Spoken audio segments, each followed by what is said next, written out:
sopas po yan. Masarap eh.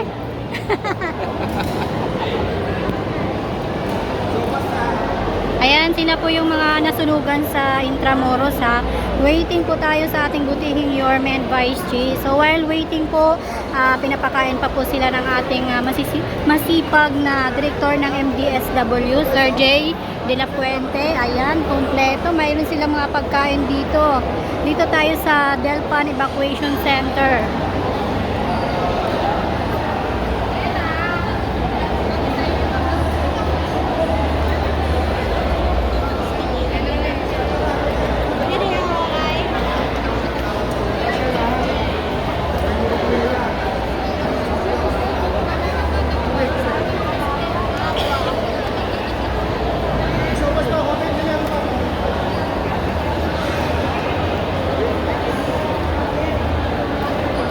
Wala pa. Ito. Lagi oh. Lagi.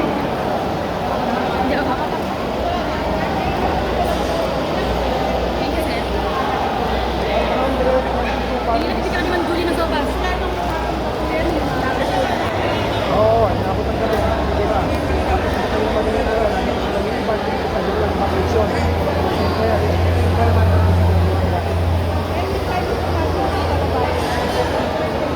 Huwag siya mag-alala. Nandito ang pamahalang lokal. Pamamayaan nyo. Dito kami. Tutulong kami.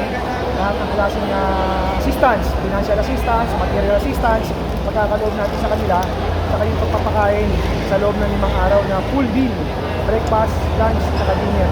Eh, dito pa sila mag-i-stay? Kung pwede sila sa Delpan Evacuation Center, bagong bukas bukas yung Delpan namin, pero siyempre yung iba, may mga kamag-anak, may yan, tapos yung iba nandun sa isang existing patio, eh siyempre yung iba naman nandun sa site, siyempre pinapantayan nila yung gamit nila, saka yung iba nila yung okay, salamat po. Si Joey. Yung nasa evacuation, padala niyo pagkain, pakainin niyo yung mga anak ko. Nandiyan, padala niyo doon sa taas, mga bata,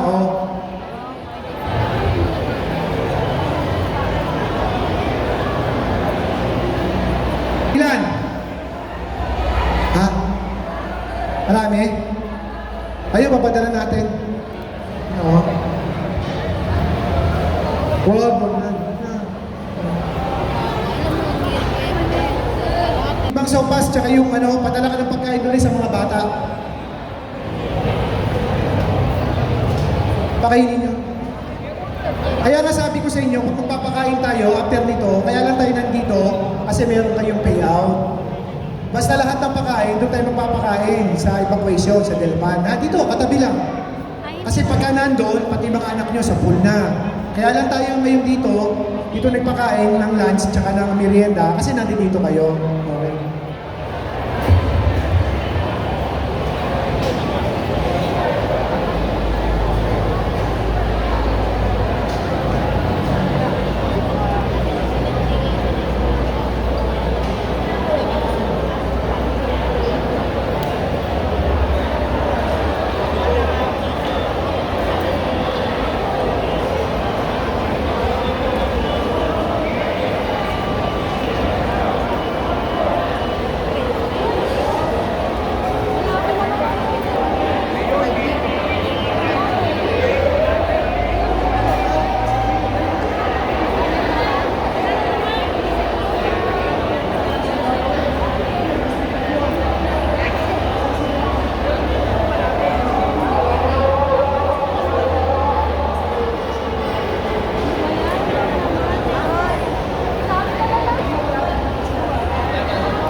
under Chairman Yakub.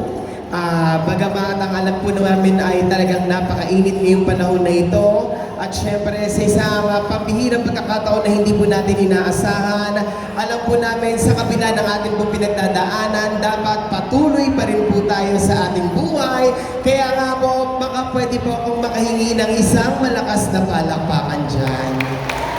At sa mga pagkakataon po ito, mga minamahal po namin taga Distrito 5, kasama na po natin our majority floor leader. Palakpakan po natin, Councilor Mon Yupanco.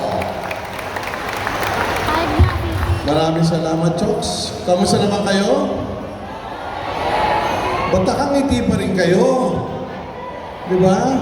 Pero alam niyo naman ang aking adhikain, di ba? Tungkol sa sunog. Parang sinasabi ko, mag-iingat tayo sa sunog. Ngayon, magmamarso pa lang, inunahan nyo na ang buwan ng Marso. No, pero alam ko talagang, alam ko rin ang totoong kwento, ano nangyari sa inyo. At huwag kayo manila, alam niyo naman ang ating Yorme Isko Moreno at Vice Mayor Chia Chensa. Ang siyudad ng Maynila, palaging bilis kilos na ngayon, di ba? At sana, nandiyan pa rin ang ngiti sa inyong mga mukha. Alam ko, napakahirap talaga masunugan. Pero alam ko, mabangon tayo. Alam ko mga Pilipino, no? Mga Pilipino, kahit sumabog pa ang bulkan, magkasunog, lahat, kaya pa rin umiti, kahit bumagyo pa ng malakas eh. No? Kaya laban lang tayo, okay? So, sa inyo lahat, ako po inyong katropa, Jose Almonio Bangko. Ako'y talagang nalulungkot dahil talagang pinapanood ko kayo kahapon dahil dami naka-live kahapon. Pero mga bombero naman po natin, kahit lahat nandun. Alam ko naman dahil nag-house to house ako pag pumupunta ako sa inyo. Alam nyo, ninervyos talaga ako, nagkasunog sa inyo, tapos sa bandang gitna pa yata nag-umpisa. So sabi ko, ano talaga, pinagdasal ko na lang talaga kayo dahil sabi ko, mahirapan talaga. Dahil biglang laki ang apoy sa inyo. Di bale, basta babangon na lang tayo ulit lahat, okay?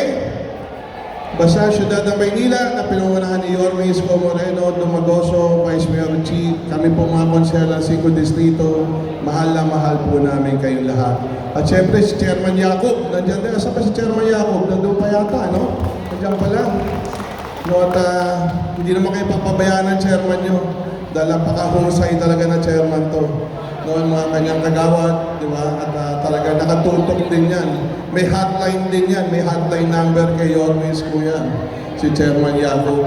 So sa inyo lahat, ano pa ba? Di ba?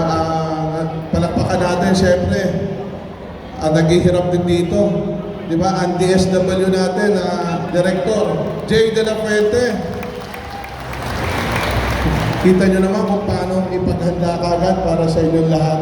Basta sa inyong lahat, ako po ay nakikiramay sa nangyari sa inyo. Basta ako po, ang tropang Yubanco, tutulong. Pag kailangan nyo rin po ng tubig sa lugar nyo, ano man, andyan kami, tutulong po kami. Sa inyong lahat po, Manila! God first. Maraming salamat po, our majority floor leader. Muli po, palakpakan po natin, Councilor Mon Yupanco. At sa lahat po ng ating pong mga residente ng mga Distrito 5, ako naman po ay magpapaalala po sa bawat isa. Mamaya po, sa pagbibigay po ng tulong galing po sa pamahalaang lungsod ng Maynila, yan po ay sa pangunguna ng ating minamahal na Yorme Isko Moreno Dumagoso. Gagawin po natin ang isang maayos, may sistema at organisadong pamamahagi po. Ang gagawin niyo lamang po ay simple. Kayo po ay mananatili lamang nakaupo sa inyong pong mga upuan at mamaya po tayo po ay lalapitan ng ating pong mga staff upang kunin po ang inyong pong mga name tags. Yan po At syempre may ibinigay din po sa inyong mga claim staff. Wag niyo pong iwawala yan sapagkat yan po ay isa sa bawat beneficiary lamang po natin.